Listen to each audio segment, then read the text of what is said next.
All right. Choose either your digital or your physical maquette to make a drawing of it. Of course, you can do this in any medium you like. I would recommend that you choose that medium that you are most comfortable in.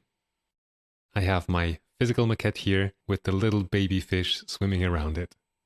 I'm in Photoshop, and the first thing I'm going to do is to go to Image, Canvas Size, and then change from centimeters to percent, and type in 200% for the width. I'm going to click this arrow here to expand my canvas to the right side. And that gives me a nice surface to add my drawing. Then a bit more setup, I'm going to select this white area here, create a new layer group, and then finally a new layer mask. Now if I draw on this layer, it's currently outside of the group.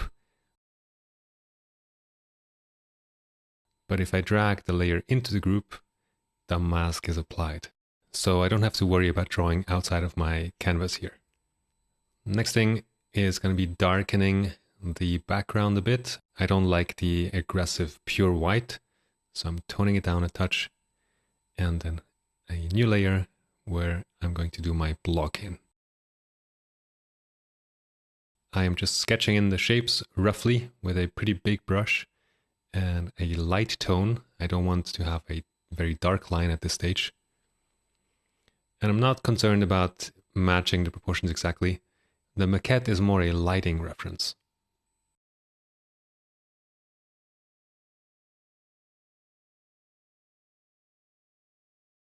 And I'm going to go for a no tan. That means toning in all of the shadows and leaving the lights white. So I'm looking for shadow shapes and just giving my whole drawing a tone in all of the shadows. And there's this shape here that almost looks like a little beard hanging down. And those are also nice things that can happen with a maquette. Little suggestions for things that happen as accidents that I didn't include intentionally in my design.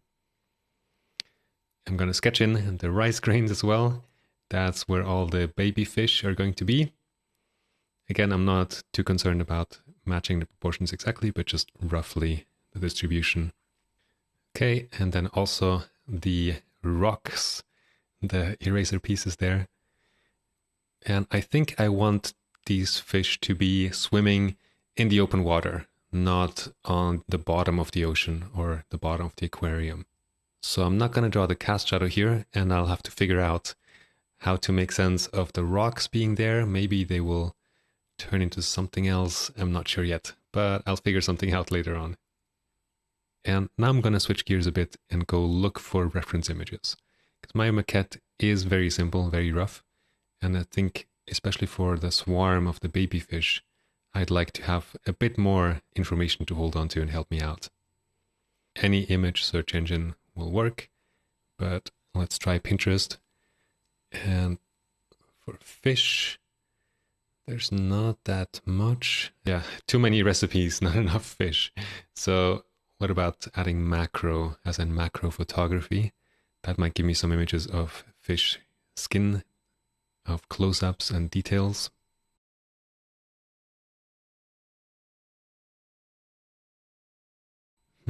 Or fish swarm.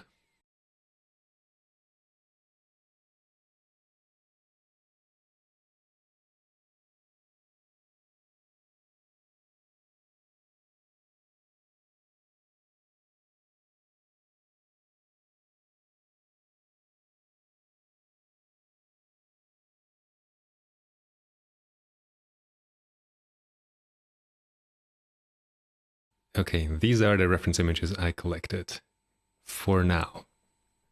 So I have my block in. Now I'm going to do a rough line drawing. I'm going to copy my maquette photo on a new layer just so I can bring it a bit closer. And I can zoom in and you can see both the reference and my drawing. My intention for this stage is to refine the drawing and develop the design a bit as well. I'm doing that with a thinner line and also a darker line.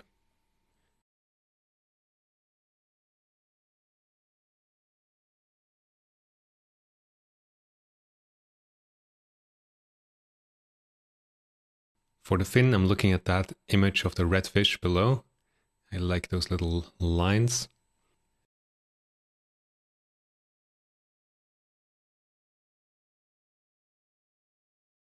And for the eye here, I'm not sure if that's going to work to have that bulging eye coming out there.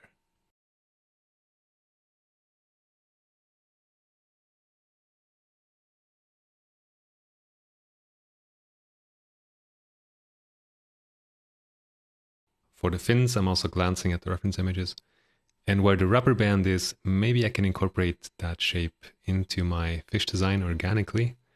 Maybe not, but we'll see.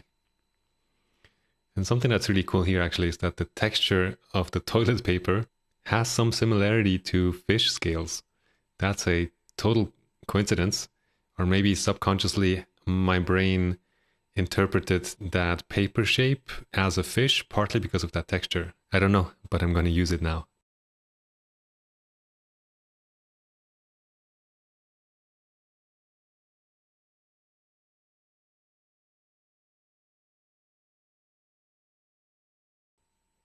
For the eye, I feel like I need some reference as well, so I'm doing another quick search and placing some images into my reference section in my document. And I feel like this eye is probably going to be the main focal point. So I want to make sure that the pupil is placed in the right way and that the expression feels right. Okay, next step, I'm going to clean up my blocking because some of that tone is really outside of the drawing now. I'm just erasing the unneeded parts. Then I need a rough drawing also for the rocks and the fish. So let's do that next. And maybe you can see how I'm taking some of the information that's in the maquette and I'm interpreting it. So I'm using the Terminator line, I'm using hard edges and soft edges, and this is starting to feel rocky.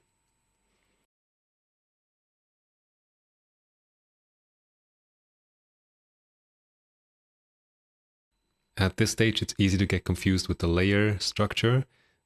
So I'm being careful to have my line drawing on my rough layer.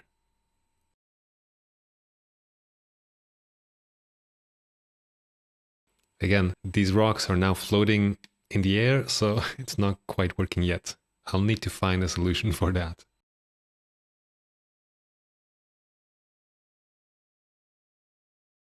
Here I'm sketching in the baby fish, and yeah, I'm keeping it quite loose. I'm not sure how much time I'll have to refine this drawing overall, but they need some more information than they have right now. I'm playing a bit with the position and the scale of those baby fish as well, so they're not all the same, and also to suggest a bit of depth in my image.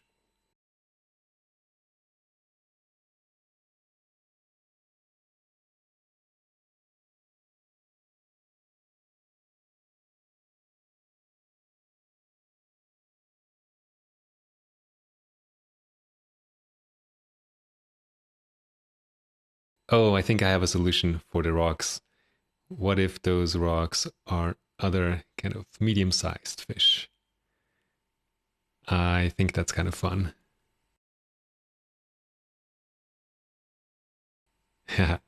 Yeah, I like that.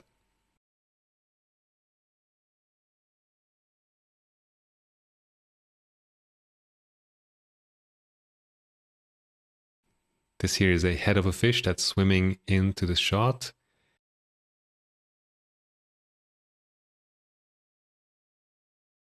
Okay, and then a bit more cleanup on this layer with the tone.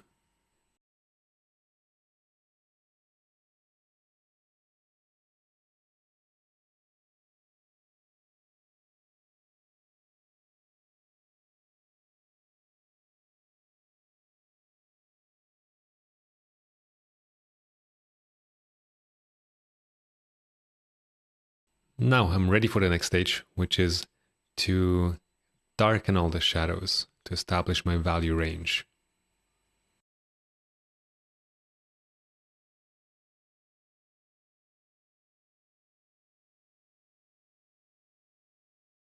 Maybe something like that works. And then I'm renaming that layer to shadow, and I'm going to clean it up a bit as well.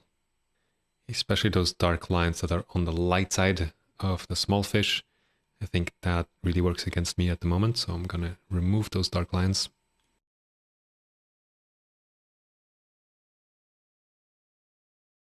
Okay, next, I think it would be nice to actually add the light tone onto a toned background. So on my layer 1, which is the canvas, I'm going to darken the tone and prepare it to have another layer on top where I can add the light.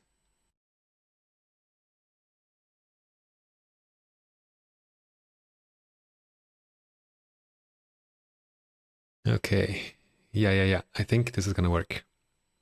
And now you can also see how I'm using the lighting information from the maquette in my drawing.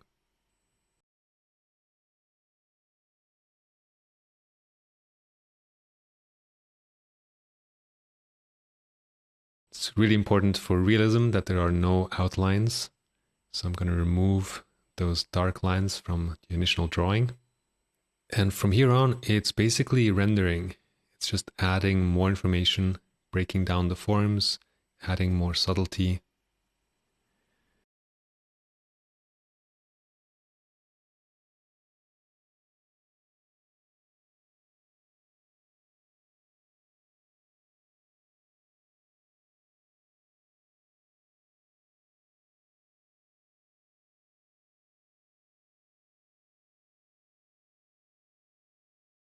I'm also thinking about the entire composition, and I feel like it might be nice to have some darker tone behind this fish to just make it pop a bit more.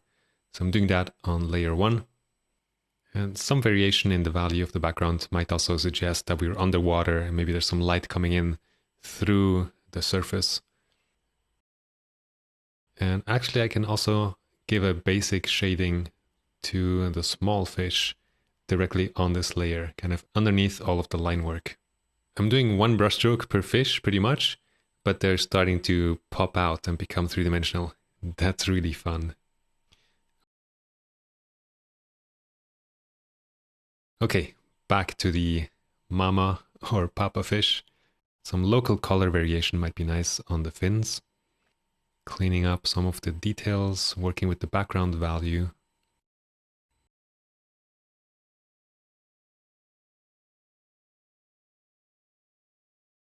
And then I'm adding a new layer for the specular reflection. So we're really pulling everything together from the entire course, all the modeling factors, all the principles and concepts. Fish scales typically are shiny, so there will be some specular reflection.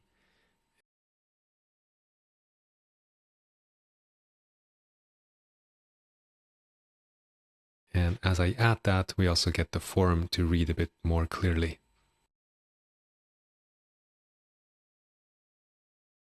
All right, now let's get into the eye, our main focal point. There's a specular reflection as well, and some Fresnel effect. And the pupil will have to go a lot darker. And I'm looking at the reference, and I think I really will have to rely on reference quite heavily because my own visual library of fish eyes is quite limited. If I had drawn a lot of fish eyes in the past, I would be able to invent this with much more confidence, but I haven't, so I'm going to use the reference to get a more believable result. And once I start looking more closely, there's really a lot of information there in terms of values, in terms of edges and transitions, in terms of form and structure, actually, anatomically, of this fisheye. There's a lot of information there that I just would not be able to invent on my own. I spent about 7 minutes refining this eye, so I'm going to speed up the recording a bit.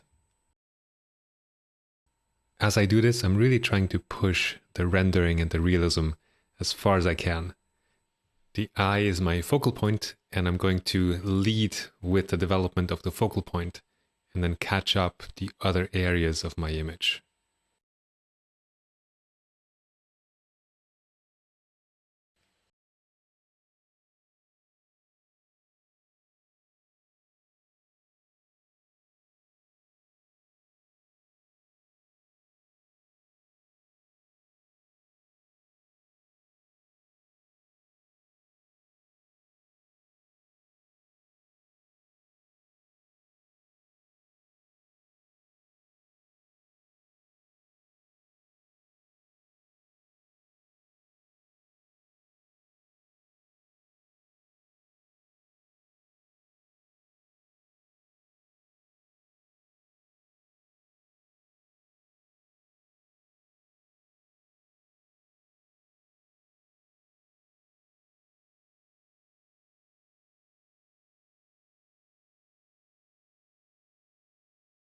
All right, I'm happy with the eye, but I'm not happy with how separate it looks from the rest.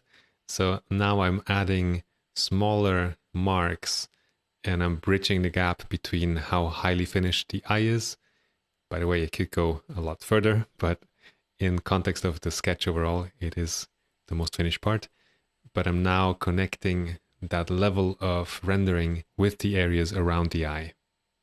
As I'm doing this, some of you might be surprised by my zoom level. I'm zoomed out quite far considering the small changes that I'm making.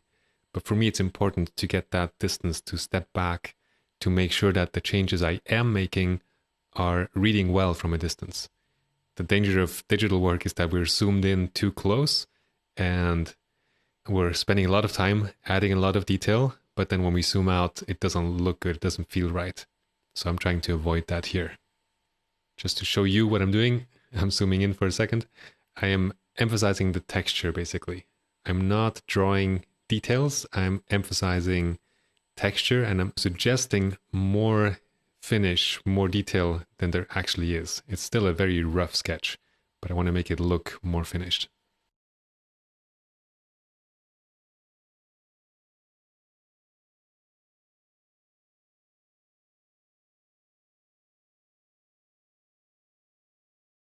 All right, let me set this up. So we have our block in, and then a rough line drawing. Then I added the shadow. I added a darker background so we can put the lights on it. And then there's a specular reflection layer. I'm going to separate it so you can see it more clearly.